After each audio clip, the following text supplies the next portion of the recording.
Jesus of Nazareth, one of history's most influential figures, taught that a truly good life stems from a close, intimate relationship with the Creator of the universe.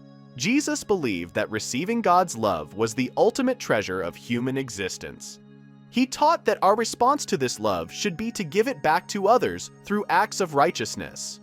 However, Jesus lived in a culture where public displays of devotion to God could enhance one's reputation. This made it easy to turn one's intimacy with God into a performance aimed at gaining public praise. Exactly. In his teachings known as the Sermon on the Mount, Jesus warned his followers about this temptation. Be careful not to practice your righteousness in front of others to be seen by them. If you do, you will have no reward from your Father in heaven. Acting pious to gain social status or applause might yield recognition. But, according to Jesus, that's all you'll get. He described such behavior as hypocritical, from the Greek word hypokrites, referring to a stage actor putting on a show. So, how can I know if I'm becoming a hypocrite?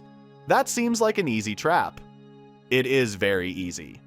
To address this, Jesus provided 3 case studies, focusing on the most common ways Jews of his time expressed their devotion to God, starting with generosity.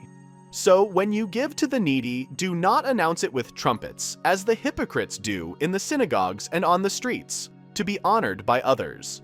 Truly, I tell you, they have received their reward in full. In Jesus' culture, public displays of generosity celebrated God's generous love, but could also serve as self-promotion. Jesus offered an alternative. When giving to the needy, do it secretly, so only your Father, who sees what is done in secret, will reward you.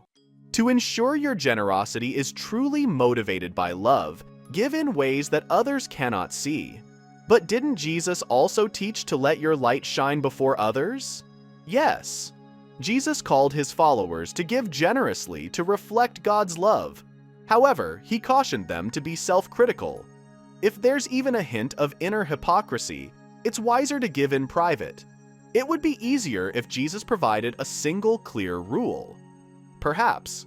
But instead, he gave wisdom, which requires cultivating a closer relationship with God and trusting that he will guide us on when to give privately or publicly. He emphasized this in his second case study about prayer. And when you pray, do not be like the hypocrites, who love to pray standing in synagogues and on street corners to be seen by others. Truly, I tell you, they have received their reward in full. In Jesus' culture, Jews paused multiple times a day to pray the Shema, a traditional prayer from the Torah. Jesus himself was known for his consistent devotion to prayer, but he warned that even prayer habits could become a strategy for public praise. Right. It's tempting to find yourself on a busy street corner at prayer time so that others think you're devout. If that's your goal, congratulations. You may earn people's admiration, but that's all. Jesus, however, suggests a different approach. But when you pray, go into your room, close the door, and pray to your Father who is unseen. Then your Father, who sees what is done in secret, will reward you. Prayer involves spending time with God, sharing your thoughts and concerns, and trusting that he will hear and respond. The simplest way to check your motives for praying is to do it privately. However, this isn't a rule, but wisdom. Jesus prayed alone and with his followers. Both methods are important for connecting with God. The third example Jesus gives is about fasting. When you fast, do not look somber as the hypocrites do, for they disfigure their faces to show others they are fasting. Truly, I tell you, they have received their reward. Fasting is a form of prayer using your body. By abstaining from physical needs like food and drink, inviting God's presence to meet you in that place of need. However, even fasting can become a performance. Yes, so be cautious, as Jesus advises, but when you fast, put oil on your head and wash your face, so it will not be obvious to others that you are fasting, but only to your Father, who is unseen, and your Father, who sees what is done in secret, will reward you. Notice that in all 3 cases, Jesus doesn't suggest abandoning these practices. Exactly. Show your devotion, but find creative ways to do so without treating God's love as a trophy.